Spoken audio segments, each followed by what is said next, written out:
Dans l'actualité du 13h15, plus que 1 milliard à rechercher pour compléter les 19 milliards de francs CFA nécessaires au recensement général de la population et de l'habitation au Burkina. Les partenaires offrent 9 milliards et l'État burkinabé met dans le panier l'autre moitié. Les différentes parties viennent d'exprimer leur intention ce matin à Ouagadougou. Et puis au Brésil, un procureur a requis des poursuites pénales contre l'ancien président Lula da Silva. En cause, un appartement qui appartenait à Lula da Silva et à son épouse, selon le parquet. Mesdames, Messieurs, bonjour. Ravi de vous retrouver. Une levée de fonds a permis de mobiliser déjà environ 9 milliards de francs CFA pour financer le 5e recensement général de la population et de l'habitation au Burkina. Les partenaires financiers ont donc exprimé leur intérêt pour l'opération. Une opération qui va coûter près de 19 milliards de francs CFA. Jean Zongo, Mouni Soubega. Le recensement général des populations et de l'habitation va coûter 19 milliards de francs CFA. C'est un projet que les bailleurs de fonds jugent capital. Et suite au plaidoyer mené par le ministre de l'économie, des finances et du développement, 9 milliards de francs CFA ont été annoncés par des partenaires sur le champ. Au terme de cette journée, je suis vraiment satisfaite. Je voudrais saluer le leadership du gouvernement qui a permis de mobiliser les partenaires techniques et financiers autour du processus de financement du 5e recensement général de la population et de l'habitation du Burkina. La détermination des partenaires à accompagner le Burkina Faso est saluée par le ministre de l'économie, des finances et du développement. Côté gouvernement, on annonce également une contribution de l'ordre de 45%, soit 9 milliards de francs CFA. Vous avez vu, le gouvernement a pris récemment des décisions en matière de scolarisation, d'éducation des enfants, en matière de santé, etc. Il est important de connaître la population cible à laquelle nous allons nous adresser au niveau des priorités que nous avons adoptées. Donc c'est un aspect important. Environ 1 milliard reste à mobiliser et les autorités appellent à la bonne foi des opérateurs économiques. C'est en décembre prochain que le dénombrement est prévu pour démarrer. Le recensement permettra de disposer des données actualisées, notamment sur la population estimée à 14 millions lors du recensement de 2006. Le FAO et ses partenaires étaient dans 2 villages du centre-nord, Soubera et Wanobia, pour visiter des réalisations terrain d'un programme de sécurité alimentaire et nutritionnelle. La visite a concerné un site de culture maraîchère, un jardin nutritionnel et un troupeau de petits ruminants. Le point avec Paul-David Bambara et Oumar Zombré. Soubera Natenga, dans la commune de Ziga, est la première étape de cette tournée de la FAO et de l'Union européenne. Les bailleurs de fonds ont visité ce site de culture maraîchère d'environ 5 hectares exploité par 350 personnes, dont 140 femmes. De là, le cap est mis sur Wanobia, cette fois à la rencontre de 40 femmes qui exploitent un jardin nutritionnel et font un élevage de petits ruminants. C'est assez encourageant de voir que le financement des projets avance, qu'on voit des réalisations concrètes, qu'il y a l'intérêt des populations. À chaque étape de cette tournée, les bénéficiaires du programme de sécurité alimentaire et nutritionnelle financé par l'Union européenne à travers la FAO ont pu échanger à bâton rompu avec les partenaires. Des échanges qui ont fait ressortir des motifs de satisfaction, mais aussi quelques difficultés à 6 mois de la fin de ce projet. Notre activité nous aide beaucoup. Nous arrivons à subvenir aux besoins de la famille avec les revenus que nous obtenons. Nous, on a des problèmes de travail, parce qu'on n'a pas de machine pour travailler, on n'a pas de grillage. Le barrage aussi, l'eau est presque finie. À terme, le programme de sécurité alimentaire et nutritionnelle permettra à 85 000 ménages, soit 595 000 personnes dans la région du Nord, du Sahel et du Centre-Nord, de pouvoir subvenir à leurs besoins. Vers une fusion Semika et Promine, le Salon international de l'énergie, des mines et des carrières et les journées de promotion minière au Burkina Faso seront désormais plus qu'une manifestation unique. L'opération répond à une nouvelle dynamique qui souhaite attirer plus d'investisseurs. Urbain Sommet, Nathalie Kauré. Au nom des événements de promotion minière au Burkina Faso, il y a le Salon international de l'énergie, des mines et des carrières SEMICA, porté par un particulier, et les journées de promotion minière organisées par le ministère en charge des mines. Désormais, ces deux événements se tiendront en une édition unique. Cette décision, selon le premier responsable du département en charge des mines, répond à un souci de fédérer les énergies et d'attirer le maximum d'investisseurs, d'où cette précision. Cette forme de fusion ne vise pas à absorber une des manifestations aux dépens de l'autre. C'est pour créer plus de cohérence, c'est pour créer plus d'efficacité dans la dynamique donc de la vision sur l'activité minière au niveau du Burkina Faso. À cette conférence de presse, les responsables du SEMICA n'étaient pas représentés. Quelle est donc la position du promoteur privé du SEMICA qui n'aura plus la possibilité d'organiser son événement de façon autonome? J'étais avec le responsable du SEMICA, il était d'accord, il est venu me voir au moins 3 fois au bureau.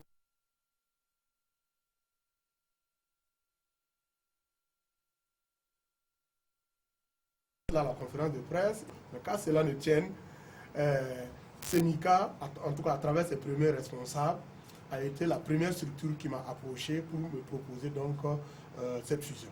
L'édition unique de SEMICA et de Promines se tiendra sous une nouvelle dénomination. La première édition est prévue du 22 au 24 septembre 2016. Pourquoi les femmes éprouvent des difficultés à accéder à certains postes de responsabilité? La question trouve tout son sens au regard des pesanteurs qui entourent les responsabilités des femmes en Afrique et au Burkina Faso, soit qu'elles manquent de confiance en elles ou encore des problèmes familiaux à l'origine. Que pensent les principales concernées, c'est-à-dire les femmes de la situation? Réponse avec Ibrahim Sombier et Yolande Lompo. Elle a occupé de hautes fonctions tant sur le plan national qu'international. Comment en est-elle arrivée là quand on sait que les pesanteurs socioculturelles ne sont pas de nature à favoriser l'autre moitié du ciel? Je ne me suis jamais posé de problème par rapport à mon statut de femme. Dans mon esprit, je retiens seulement que l'homme est mon égal. Quand j'ai été consultée, j'ai simplement examiné à mon âme et conscience pour voir si j'avais la compétence d'occuper honorablement cette mission-là. Et après cela, bon, mon mari a bien sûr été consulté. Les femmes ne peuvent pas s'y porter comme les garçons. Ça, c'est don de Dieu. Même si une femme est compétente comme un coma, il manque quelque chose. À côté de ceux qui pensent qu'une femme ne peut pas occuper des postes de responsabilité, il y a d'un côté ceux qui sont prêts à soutenir leurs épouses et de l'autre ceux qui émettent des réserves. Lorsqu'une femme fait des études, c'est pour pouvoir occuper des postes de responsabilité un jour. Il n'y a vraiment pas de raison de décourager une femme qui veut occuper des postes de responsabilité. Je dois porter ce titre de femme de, je ne sais pas, au grand caractère, ou bien une femme autoritaire parce que je suis ministre. J'oublie ma vie de couple, mon foyer, et puis bon, c'est le travail ou rien. Alors là, ça ne marche pas. Parce qu'il faut savoir faire la part des choses. Et si l'éducation des enfants pouvait constituer un obstacle, Aminata Ouedraogo, quant à elle, pense que tout est question d'organisation. Quand je ne suis pas là, c'est lui qui s'occupe des enfants. Et j'ai toujours été comprise, j'ai toujours été encouragée. Lors des éditions de FESPACO, il y a des moments où je rentrais tard, je rentre à 1h du matin, je rentre à 23h. Mais je vous assure que ça n'a jamais posé de problème parce que de toute façon, ils savaient où j'étais et ils savaient ce que je faisais. Alors, tout porte à croire que le premier adversaire de ces femmes intellectuelles serait elle-même. Quand une femme ne croit pas en elle-même, c'est difficile. Et il y a eu des moments où mon ministre, qui était mon supérieur hiérarchique, m'a demandé de lui faire des propositions de femmes pour les nommer à des postes de responsabilité. Personnellement, j'ai été confrontée à ces problèmes parce qu'il y a des femmes qui ont carrément refusé. Soit parce que leur mari n'allait pas accepter ou le fait de ne pas pouvoir être disponible à la maison, ça allait poser un problème, ou simplement parce qu'elle n'avait pas confiance en elle-même. C'est ça le combat à mener. À la directrice du NDA de conclure en ces termes. Le mari, il est dans la société. La société le façonne de la même manière que la société façonne la femme à accepter un certain nombre de situations. Mais mettez-le dans des conditions d'éducation, de connaissances, de dignité, de valeurs, et vous verrez qu'ils accepteront toutes ces avancées qui ne font que promouvoir et renforcer la démocratie et le progrès social. Et puis ce soir, votre émission de débat contradictoire controverse sur la RTB lance le débat sur les quotas genre qui peinent à être appliqués. Ici au Burkina, la loi est prise depuis 2009. Controverse ce soir donc à 21h sur la RTV. Comment assurer au mieux la sécurité à l'université Joseph Kizerbo de Ouagadougou? Un audit réalisé par la Gendarmerie nationale pour le compte de l'université vient d'être rendu public ce 10 mars. Il ressort qu'il faut renforcer la sécurité à l'intérieur et autour du campus. Roger Kam, Ismaël Sirima. La sécurité de l'université de Ouaga 1 au cœur de cette rencontre. Les responsables de l'université et ceux de la gendarmerie aux côtés des étudiants veulent s'accorder sur la manière de sécuriser le campus de Zogona. Dans ce sens, un audit de la sécurité de l'université a été fait par la gendarmerie nationale. Des recommandations ont été faites et nous allons accompagner l'université dans le cadre de la mise en pratique de ces recommandations-là. L'université n'est pas particulièrement menacée, mais l'université est un endroit qui reçoit un grand public. Donc nous considérons qu'elle doit être particulièrement sécurisée. À ce titre, le président de l'université Ouaga 1, professeur Joseph Kizerbo, annonce l'arrivée très prochaine d'une société de vigiles. C'est à nous de savoir que nous sommes les premiers éléments de la sécurité, étant étudiants, étant enseignants, étant athos. Il faut qu'on ait un comportement, parce que la sécurité c'est tout un comportement. Il faut que nous soyons le premier maillon de la chaîne de la sécurité. Les participants à cette rencontre ont eu droit à un exposé sur l'état des lieux de la menace terroriste au Burkina Faso, ainsi que la stratégie de lutte. Une compétition d'art oratoire pour les scolaires et universitaires au Burkina Faso. L'initiative est du mouvement Culture et Action pour discuter des changements climatiques ici au Burkina. Un concours qui vise à forger les jeunes dans la contradiction et l'art de la parole. Ruth Buni Ouattara. Voici un gouvernement qui donne bien du fil à retordre à son opposition. La pomme de discorde, un projet de loi portant institution d'une taxe de 1000 francs pour l'environnement est basé sur le salaire. La scène ici se passe à l'Assemblée nationale avec le gouvernement représenté par l'Institut des sciences et techniques de l'information et de la communication, tandis que l'université privée de Ouaga fait office d'opposition. Nous sommes au championnat national de débat et art oratoire. Oui, je vous en prie, monsieur. Monsieur... À la question rapidement. Ok, j'aimerais savoir dans quel pays du monde entier avez-vous vu qu'il y a eu une taxe sur les salaires? Les pays du monde entier prendront l'exemple sur nous parce que nous serons les premiers. Forger des jeunes dans la carrure de leaders, renforcer la démocratie à travers le choix des thèmes et le débat contradictoire ou encore promouvoir le français, voici quelques objectifs de cette compétition. Pour la présente, c'est un engagement de la jeunesse à lutter contre les changements climatiques qui a motivé le choix du thème. C'est pour nous une manière de participer aussi à l'éveil, par exemple, de conscience sur ce danger. La connaissance du sujet, l'argumentation, l'aisance, l'éthique et le respect de la scène, le temps de parole, la cohérence et la logique sont autant de critères sur lesquels se sont basés le jury essentiellement composé d'hommes de droit. Les scolaires à travers les établissements Gabriel Taborin et le collège Notre-Dame de l'Espérance ont également fait montre de leur talent dans la problématique de l'importation des véhicules d'occasion au Burkina Faso. Pour nous, c'est un honneur, une fierté de voir notre jeunesse s'intéresser à l'art et au débat oratoire. À ces exercices d'ouverture, l'ISTIC s'est imposé avec 73% chez les universitaires et le collège Gabriel Taborin chez les scolaires avec 66,5%. Le festival d'Amfani pour promouvoir le pain Faso d'Amfani est aussi accompagné chaque année la célébration de la Journée internationale de la femme à Dédougou. Le festival est à sa 2e édition et est organisé par un groupe de couturiers et stylistes de la ville de Dédougou. Au cours de la soirée organisée à l'occasion, la beauté du pain tissé a été magnifiée. Paul Sawadgo. Défilés de mode jalonnés de prestations d'artistes ont entre autres animé cette soirée du festival d'Amfani à Dédougou. Des mannequins habillés en façon d'Amfani par des couturiers et stylistes ont mis en exergue la beauté de ce pain local.